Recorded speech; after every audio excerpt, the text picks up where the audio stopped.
ETF index mutual funds నేర్చుకుని stock మార్కెట్లో రాణించాలనుకుంటున్నారా? వెంటనే ఈ నెంబర్కి కాల్ చేయండి.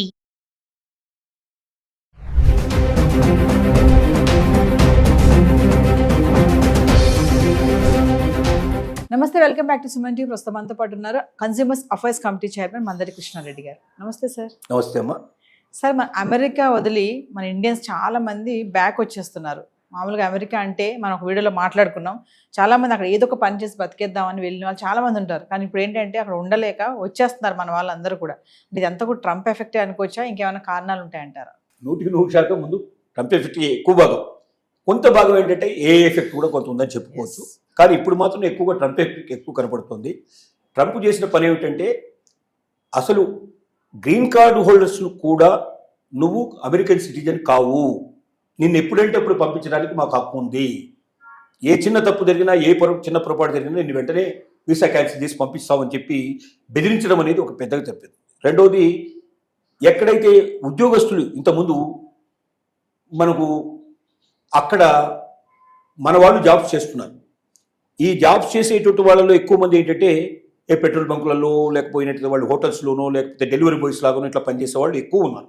వ్యవసాయ కేంద్రాల్లో పనిచేసే వాళ్ళు చాలా ఎక్కువ మంది ఉన్నారు. వీళ్ళు గతంలో ఏం చేసేవాళ్ళు అంటే ఎక్కువ గంటలు పనిచేసేవాళ్ళు. వీళ్ళకి అన్ని గంటలు పనిచేయడానికి రైట్ లేదు. అక్కడ అమెరికన్ చట్టాల ప్రకారంగా లిమిటెడ్ అవర్స్ మాత్రమే పనిచేయాలి అనేది ఉంది.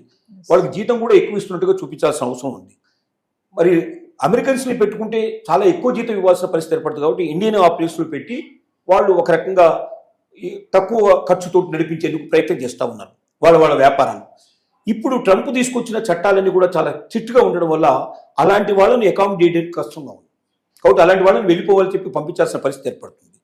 చాలామందిని వీసాలు ఎక్స్టెండ్ చేసుకుంటూ అక్కడ ఉన్న వాళ్ళు చాలామంది ఉన్నారు. అంటే వీసా లేదు వాళ్ళకి, వాస్తవంగా 6 నెలలకు గడువుకి వెళ్ళారు, కానీ అక్కడే స్థిరపడిపోయారు. అంటే వాళ్ళందరూ కూడా ఒక రకంగా ఇల్లీగల్ ఇమిగ్రేట్స్ కిందనే లెక్క వాళ్ళు. ఇప్పుడు ఇంతకుముందు పెద్దగా ఎవరు పట్టించుకోలేదు. ట్రంప్ కన్నా ముందు ఉన్న వాళ్ళు, బైడెన్ కానీ వాళ్ళు కానీ ఎవరు కానీ పట్టించుకున్న పరిస్థితిలో ఉంది. ఏదో వచ్చారు, ఒకసారి అమెరికా వచ్చారు, ఇక్కడ సెటిల్ అయ్యారు, ఏదో ఒక పని చేసుకొని బతుకుతున్నారు.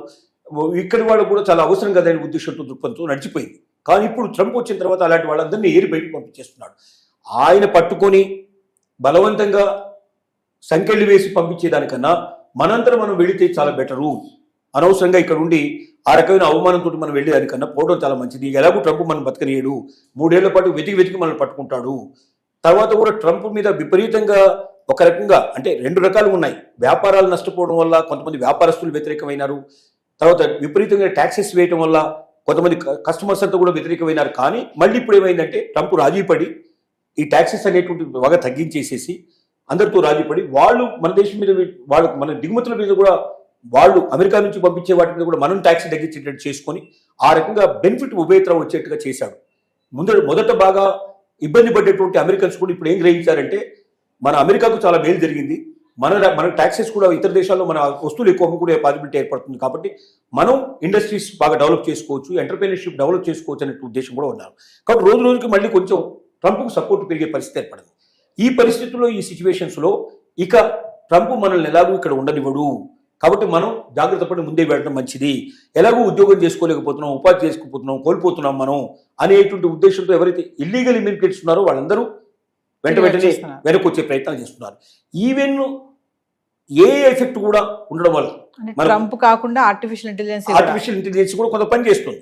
ఎందుకంటే ఇప్పుడు మనం చూస్తున్నాం అక్కడ మనిషి చేసే పనిని అది చేస్తుంది. ముఖ్యంగా భారతీయులు ఎందుకు కోరుకుంటున్నారంటే, భారతీయుల్లో లీడర్షిప్ ఉంది, భారతీయులు ఎగ్జిక్యూటివ్ చేసేటువంటి అవకాశం ఉంది. ఇప్పుడు మనం చూస్తే పెద్ద పెద్ద కంపెనీలందరికీ భారతదేశం నుంచి వెళ్ళిన వాళ్ళు, ముఖ్యంగా సౌత్ ఇండియా నుంచి వెళ్ళిన వాళ్ళు హెడ్స్గా ఉన్నారు. పెద్ద పెద్ద కంపెనీస్కి అందరికీ మనకు మైక్రోసాఫ్ట్ చూసినా లేకపోతే ఇంకోటి చూసినా ప్రతి కంపెనీకి మన వాళ్ళు హెడ్స్గా ఉన్నారు. అంటే ఒక పెద్ద ఆర్గనైజేషన్ నడపగలిగేంత లీడర్షిప్ క్వాలిటీస్ మన దగ్గర ఉన్నాయి. కానీ ఏ వచ్చిన తర్వాత ఎవడు నడపాల్సిన అవసరం లేదు, ఏ నడుపుతుంది కావాలంటే అనేటువంటి పరిస్థితులు ఏర్పడిన తర్వాత అలాంటి వాళ్ళకు కూడా భయం పట్టుకుంది. కాబట్టి చాలామంది ఇంకోటి ఏమైందంటే, ఇతర దేశాల్లో ఎవరైతే వచ్చి అక్కడ కంపెనీస్ నడపాల్స్తున్నారో వీసాలన్నీ ఆపేయటం వల్ల కంపెనీ ఎక్స్పాన్షన్ ఆగిపోయింది. బయట వాళ్ళు ఎవరు ఎక్స్పాన్షన్ వాళ్ళు చేసుకోవడానికి పాసిబిలిటీ లేకపోయిన పరిస్థితి ఏర్పడింది. దాని ఎఫెక్ట్ కూడా చాలా పడింది. దాని ఎఫెక్ట్ పట్టడం వల్ల కూడా అక్కడ ఉన్నటువంటి కంపెనీలు రన్ చేయాలంటే కొత్త వాళ్ళని పంపిస్తే కానీ అది ఇంకా బాగా ఎక్స్పాండ్ చేసే అవకాశం ఉంది. ఉన్న ఎక్స్పాన్షన్ సరిపోవడం లేదు. అలాంటి పరిస్థితులు ఏంటంటే కొంతమందిని విత్డ్రా చేసేసి ఇండియాకు పిలిపించేటువంటి ప్రయత్నం కూడా కొంత కంపెనీలు చేస్తున్నాయి. ఇలాంటి అన్ని రకాలైనటువంటి ఒత్తిళ్ల వల్ల అక్కడ ఉండడం కన్నా భారతదేశానికి వెళ్ళి ఇప్పటి నుంచి అక్కడ ఏదైనా మనకు ఎంటర్ప్రీనర్షిప్ స్టార్ట్ చేసి మనం ఒక కంపెనీ స్టార్ట్ చేసి ఎంతో కొంత మనం పురోగతి సాధిస్తే వాడు మనల్ని మెడబట్టి బయటికి పంపించేదానికన్నా మనమే పోవడం మంచిదనేటువంటి దృక్పథంతో ఎక్కువ మంది ఖాళీ చేసి ఇండియాకు రావడానికి ప్రారంభించారు. చాలా వందలు కాదు వేల సంఖ్యలో వస్తున్నట్టుగా వార్తలు వస్తున్నాయి. ఇలాంటి పరిస్థితుల్లో కొన్నాళ్ళు పోయిన తర్వాత ఇక అమెరికాలో 100% నేను సేఫ్గా ఉండగలుగుతున్న వాళ్ళు తప్ప మిగతా వాళ్ళు ఎవరు అక్కడ ఉండకపోయినా మనం ఆశ్చర్యపడాల్సిన అవసరం లేదు. అంటే సార్ ముందు ముందు అమెరికా వెళ్ళాలనే ఆలోచనని విరమించుకోవాలంటారా? ఈ 3 సంవత్సరాల పాటు ట్రంప్ ఉన్నంత కాలం, ట్రంప్ ఉన్నంత వరకు. తర్వాత ట్రంప్ రాకపోతే లేదా ట్రంప్ లాంటి వాడే రాకపోతే మనం ఏదైనా చేయగలుగుతాం. అంటే మళ్ళీ బైడెన్ లాంటి వాడు ఇంకొకరు గతంలో ఉండే ప్రెసిడెంట్ల వాళ్ళు ఎవరైనా వచ్చి కాస్త లిబరల్గా ఉండే పరిస్థితి ఏర్పడితే అప్పుడు ఉండొచ్చు. కానీ ట్రంప్ ఉన్నంత కాలం అది సాధ్యం కాకపోవచ్చు అనేది ఇప్పుడు ఉన్నటువంటి పరిస్థితి. అంటే స్టూడెంట్స్ కూడా అంతేనా సార్? అబ్రాడ్ వెళ్ళి చదువుకోవాలనుకుంటారు కదా, అమెరికా వెళ్ళి చదువుకోవాలి, పై చదువులు అనుకున్న వాళ్ళు కూడా ఈ టైంలో వెళ్ళకపోవడం మంచిదంటారా? స్టూడెంట్స్కి పరిస్థితి మరీ ఘోరంగా ఉంది. ఎందుకంటే ఒకటి ఇప్పుడు కొన్ని యూనివర్సిటీస్ని మూసేసే పరిస్థితి తీసుకొచ్చాడు. యూనివర్సిటీ గవర్నమెంట్ డబ్బంతా కూడా పూర్తిగా ఆపేశారు. తర్వాత ఇక్కడి వాళ్ళు ఎవరైనా పార్ట్నర్షిప్లో అక్కడ యూనివర్సిటీలు ఉంటే అలాంటి వాటిని బలవంతంగా వాళ్ళని పార్ట్నర్షిప్ విత్డ్రా చేయించి వాళ్ళని బయటికి పంపించే ప్రయత్నం చేస్తున్నాడు. తర్వాత స్టూడెంట్స్కి వాళ్ళు అక్కడ కొంతకాలం అంటే అయిపోయిన తర్వాత కూడా వాళ్ళు ఉండడానికి ఒక 2-3 ఏళ్ళు ఉండడానికి ఇంతకుముందు అవకాశం ఉండేది. అలా ఉండి వాళ్ళు జాబ్ సెర్చ్ చేసుకోవడానికో లేకపోతే ఇంకా పై చదువులు చదువుకోవడానికో అవకాశం ఉండేది. ఇప్పుడు అది లేదు. నీది అయిపోగానే నీ చదువు అయిపోయిన మరుక్షణం నువ్వు వెంటనే టప్పా కట్టేసుకుని నువ్వు ఇంటికి వెళ్ళిపోమని చెప్పేస్తున్నారు. ఇలాంటి పరిస్థితుల్లో బయట పనిచేయడానికి కూడా స్టూడెంట్ బయటకు వెళ్ళి పనిచేయడానికి వీల్లేదు. ఓన్లీ యూనివర్సిటీ ఆవరణలోనే పనిచేయాలి, బయటకు వెళ్ళి పనిచేయడానికి వీల్లేదు. ఇప్పుడు వాళ్ళు ఇంతకుముందు బయటకు వెళ్ళి పనిచేస్తున్నారు, డెలివరీ బాయ్స్గానో ఏదో పెట్రోల్ బంకులోనో లేకపోతే హోటల్స్లోనో అక్కడిక్కడ పనిచేస్తున్నారు. ఇప్పుడు ఆ పనిచేసే అవకాశం కూడా వాళ్ళకి కోల్పోయారు. అంటే ఇంటి దగ్గర నుంచి తెచ్చుకొని ఇక్కడ తింటే తప్ప బతకలేని పరిస్థితి. చాలామంది ఏంటంటే మనకు ఎంత ఖర్చు కావాలో ఎంత అక్కడికి రావడానికి కావాల్సినటువంటి దాంతో వరకు మనం ఏదో దీంట్లో తీసుకొని బ్యాంకులోనో అదో తీసుకొని మిడిల్ క్లాస్ వాళ్ళంతా అక్కడికి చేరారు. అంటే అక్కడే సంపాదించుకొని మేము బతుకుతాం, అక్కడే చదువుకుంటాం, గొప్పవాళ్ళు అవుతామని ఆశపడ్డారు. ఇప్పుడు ఇండియా నుంచి డబ్బు వస్తే తప్ప బతకలేని పరిస్థితి ఏర్పడేసరికల్లా ఇండియా నుంచి పంపించగలిగే ఫ్యామిలీస్ కూడా చాలా తక్కువ ఉన్నాయి.